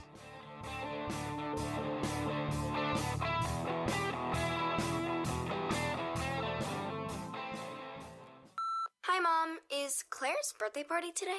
Me again, Mom. Where did I put my history book? Hi, sorry, forgot one last thing. Sometimes it's hard to concentrate. At school, I start looking out the window, and then I forget what I was supposed to be thinking about. I know it seems like I don't care, but I do. It's just difficult for me. Love you, Mom. Bye. Join parents and experts at understood.org, a free online resource about learning and attention issues to help your child thrive. Brought to you by understood.org and the Ad Council. Adopt US Kids presents Multiple Choice Parenting. You're bringing your daughter to a pop concert. Do you A, wear earplugs, Isn't this fun, Dad? I'll have a soft pretzel. or B, just roll with it? Justin! OMG! I love you, Justin! I love you! You don't have to be perfect to be a perfect parent. Teens in foster care will love you just the same. For more information on adoption, visit adoptuskids.org. A message from the U.S. Department of Health and Human Services, Adopt U.S. Kids, and the Ad Council. You know you're in the South when everyone calls you darling or hun or sweetheart and you don't care. You're listening to Aged Conservative Talk. Earl and George. I got called the other day. I was at, I'm not going to, big computer store. Unnamed computer store. Yeah, where I found how many of them are out there? Which was my Best Buy. Right. Right. This like 20-year-old calls me darling and honey, and I was just like, oh, I don't care. Whatever. Dude, that audio is just not playing for me. Can you pull up, hang on, let me see if I can do it from here. Let's see if I got special, massive, like something's not right. Because I can't get this audio to play. And I wanted to play the one about the state and local taxes. There was a question by a woman from New York. So over here, hang on. She played this audio. Go ahead and pot it back up.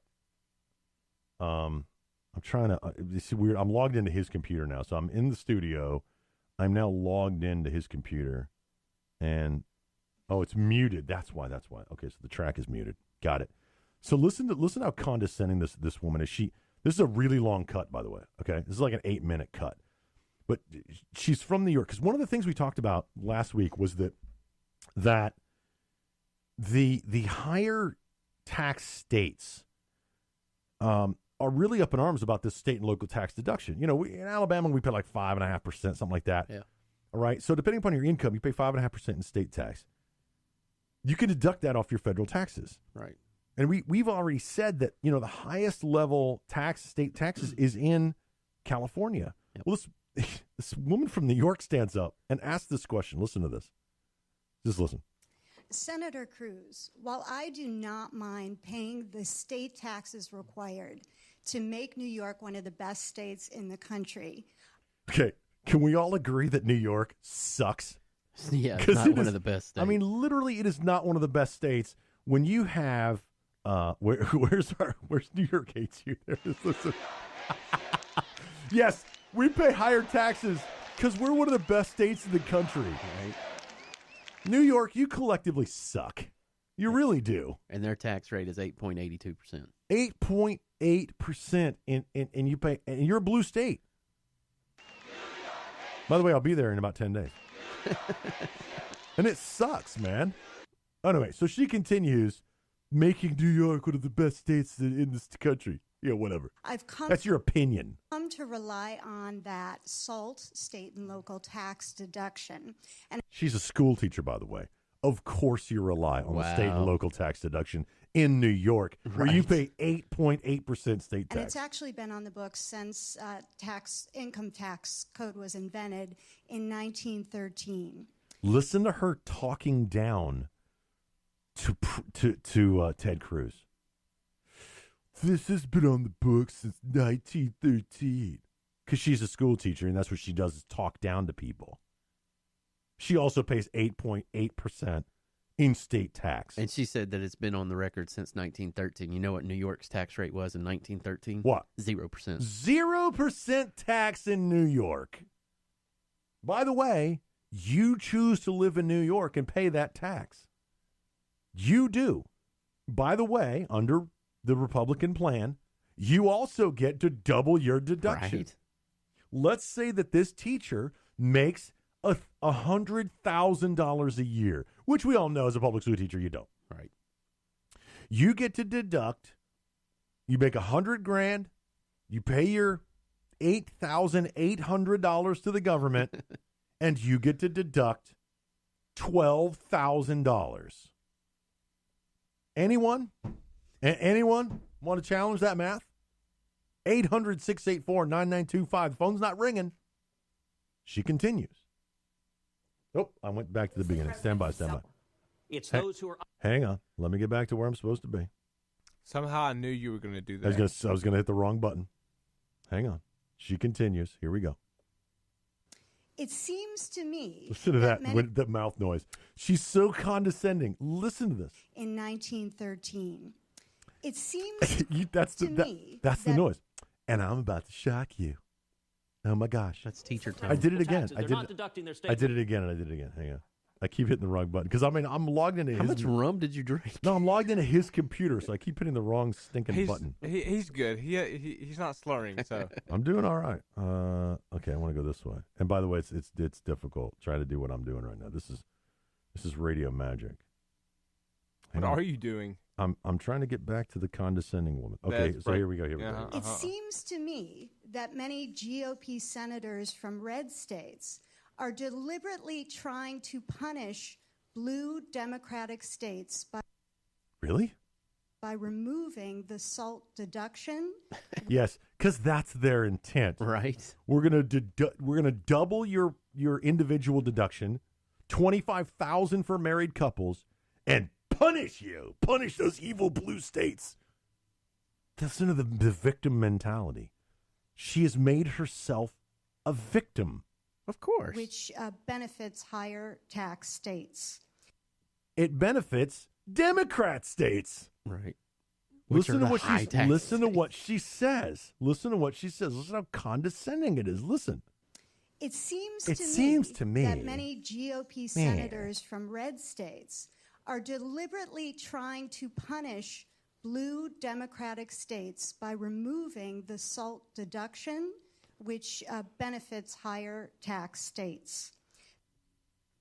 I'm stunned by that statement. The ignorance. To me, this seems both unethical and bad policy. Yeah, but doubling your individual deduction. Yeah, we're not going to talk about that. So my question for you is, why would a middle-class working mom like myself... Listen to that. Listen to it. Listen to how she sets herself up. You ready? Why would a middle-class working mom like myself support taking away the middle-class SALT deduction so that the wealthy Americans like you can get more money? Unbelievable. Never mind that Bernie's wealthy, too. Bernie has more money than Cruz does. Right. Bernie and his wife, they have millions of dollars. Millions. And she stole most of it from that college she bankrupted. And she's like, why would a middle-class working mom like me support a deduction so that rich people like you, listen to that victim status, separating Americans apart by class. Yep. By class. You know the reason you're middle class, woman, is because you think you are. There's no classes in this country. You are middle class because you've put yourself there, and she drank the freaking Kool-Aid from Sanders. Now, here's his response. Well, Andrea, thank you for your question. Thank you for being here. Let me make a couple of points. Number one, I agree with you. By the way, this is why I would knock you not be a politician. I'd be like, you're retarded. Yep. The objective of tax reform should be cutting everyone's taxes. Thank you, Ted. Cutting people's taxes in blue states, cutting people's taxes Yes. in red states. Agree. Which, by the way, is what this they're gonna proposal do. does. Just want to point that out. And if we don't do that, we've done something wrong. That's what I'm urging in Congress, that we should cut everybody's taxes. You're a mom with 3 kids. We need to be cutting your taxes. Now, I'll tell you, the state and local tax deduction is taken overwhelmingly by those earning $200,000 a year or more. Wait a minute. You mean the rich? Right. The so-called rich. And she has come to depend on that? How dare she? According to Bernie Sanders, she's rich. Right. According to her, she's middle class. It's those who are itemizing their taxes. It tends to be the wealthy. That's us. Yeah. Hey, Mr. Producer, if you could, would you itemize your taxes? Well, yeah. Why? Because don't you get more back? I mean, it's like deducting. Like, you know what I mean? Dude, you could totally be a senator. Oh, yeah, totally. Now, I favor eliminating that deduction. Why? Because I don't think the federal government should be incentivizing states and local governments to jack up their taxes. But let me give a big caveat. Mm-hmm. I wouldn't favor eliminating that deduction unless we are lowering the tax rate enough that people in New York State, that people in Orange County, California, are paying less in total taxes. You. They're not deducting their state and local taxes, but the rate's a lot lower, so the check they're writing at the end of the day is smaller. Thank you very much. That's a perfect answer. Look, if we weren't going to offset the state and local deduction, then that would be a bad idea. The whole point of this proposal is lower your tax burden. If we remove the state and local tax deduction, then we're going to offset that money you spend by something else. I don't know. Let's say, doubling your refund, doubling your personal deduction. I don't. I mean, it just makes perfect sense to me.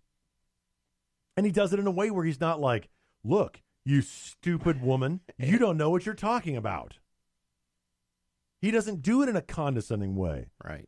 Respectful. He's like, I agree with you. If we, by the way, that sounded really sexist to me. I apologize. I didn't really mean to sound that sexist to me. It could have been anybody who asked that question, but it happened to be a liberal Democrat from New York who's a stupid woman. Can I say that? That's my opinion. Anyway, so he says, Earl's like, what are you doing? He says it wouldn't be a good idea if we didn't offset that by something else, which this proposal does. That's exactly what it does. I can't wait. And I will say, it's interesting you bring up New York. People vote with their feet. High taxes, what Bernie and the Democrats envisioning, jacking up taxes, we see it state by state. Bernie's like, You look at the 10 Okay, so I'm going to skip forward. He goes on to talk about, 240,000 net loss, 100,000 in lower states. A net influx of 100. Yeah, 100,000 people. He goes on and on. I want to get to the Bernie Sanders part. Because Bernie Sanders responds to this as well. But we see state. And I'm doing this really strangely. So That at a time when Senator... All right, here we go. First of all, let's be clear. That at a time when Senator... Anytime a politician says, let's be clear, he's about to lie to you. Yep. Cruz is fighting to provide 80% of the benefits. There it is. See, immediately again. Following that, as soon as a politician says, let me be clear, they're about to lie to you. Boom, 80%. He was right back to it, right back to this made-up number that is not true. Let me be clear. I'm going to lie to you. It's literally what they say. Obama famously said, let me be clear, you can keep your doctor. Yeah, every average American family would say $2,500. Let me be clear. Of the middle class, because of the point that you raised, are going to be paying more in taxes. No, they're not. Show me the math. You show me how doubling your deduction and removing the SALT deduction pays more taxes. It can't happen. It can't happen. There's no way. And the only way I can think of is if you were a single mom and you don't take all of these other deductions, if you just fill out a 1040 EZ and you make more than $100,000. Right. That's the only way you're going to pay more taxes. By the way, you're considered rich by Bernie Sanders anyway, so it doesn't matter. So I do not believe that everybody deserves And by the way, all those pauses, he knows he's lying. a tax break. Wow. As I He mentioned, doesn't believe. Now, I'm going to play that again. Let me play that again. I don't believe that everybody deserves a tax break. so I do not believe that everybody deserves a tax break.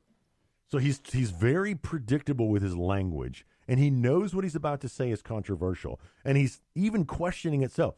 I don't believe that everybody, he's like, should I say this? Am I really going to say this on national television? Deserves, yeah, I'm committed now, a tax break. It's crazy. As I mentioned earlier, the former president from your state, George W. Bush, he gave very large tax breaks to the wealthy in corporate America. And look what happened in Texas. Right. That's where Apple and Samsung are building plants. Everybody wants to go to Texas because they want to create jobs because of their favorable tax situation. So much so that New York is trying to do the same thing. 500,000 private sector jobs, and the national deficit soared. Okay. Slow down. You just mixed apples and oranges. Right. He just went from President Bush cut taxes in Texas, but he didn't tell you the benefits of that. He went right into what happened. I'm sorry. Who won the election after Bush? I can't remember. Was it it's that guy from Chicago. It was oh my gosh, what was his name? That doubled our national debt and totally ruined our economy. Community organizer. Oh, that's right. What did he do again? It caused a private sector jobs, and then we lost 500,000 private sector jobs, and the national deficit soared. Under Obama. Right. But he just blamed it all on Bush. Which is what Obama did. Dude. So this idea of giving tax breaks to large corporations is basically a fraud. Listen to what Ronald Reagan's domestic policy advisor, Bruce Bartlett, said. I like how he said. Now, this is Bruce Bartlett's quote. Okay, but he's like, we have to bring up Ronald Reagan because Ronald Reagan is held up by the right, held up by the conservatives as the great president. He goes on, right? And he's like, well, this is not the president, but it's somebody else. He said that virtually what every Republican says about taxes today is a lie. Prove it. Do you know why Bill Clinton had such a great economy? Because of Reagan. Because of Reagan.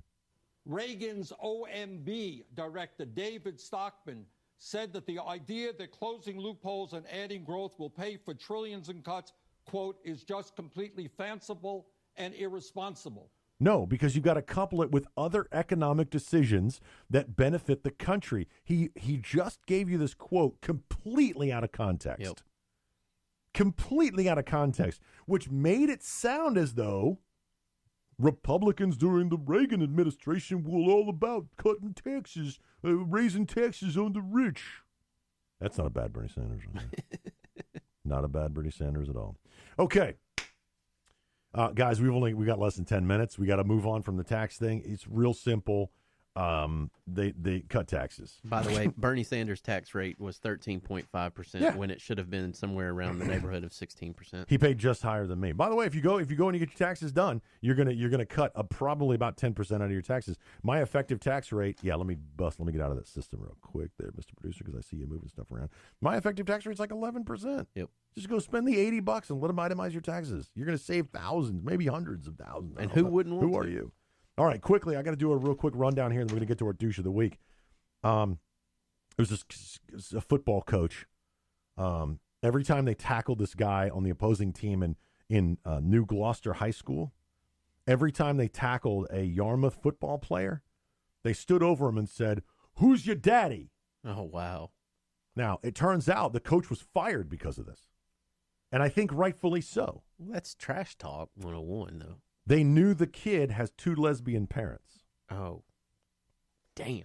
And the coach instructed the players that every time they tackled that kid, every time you tackle number 63, stand up and say, "Who's your daddy?" That's low. He deserved to lose his job. Yes, he did. That's Absolutely horrible. deserved to lose his job. Damn.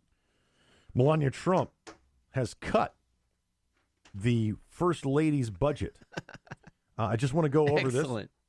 In 2009, Michelle's payroll included all of these people. An assistant to the president and chief of staff of the First Lady, $127,000. A deputy assistant to the president and director of policy and projects for the First Lady, $140,000.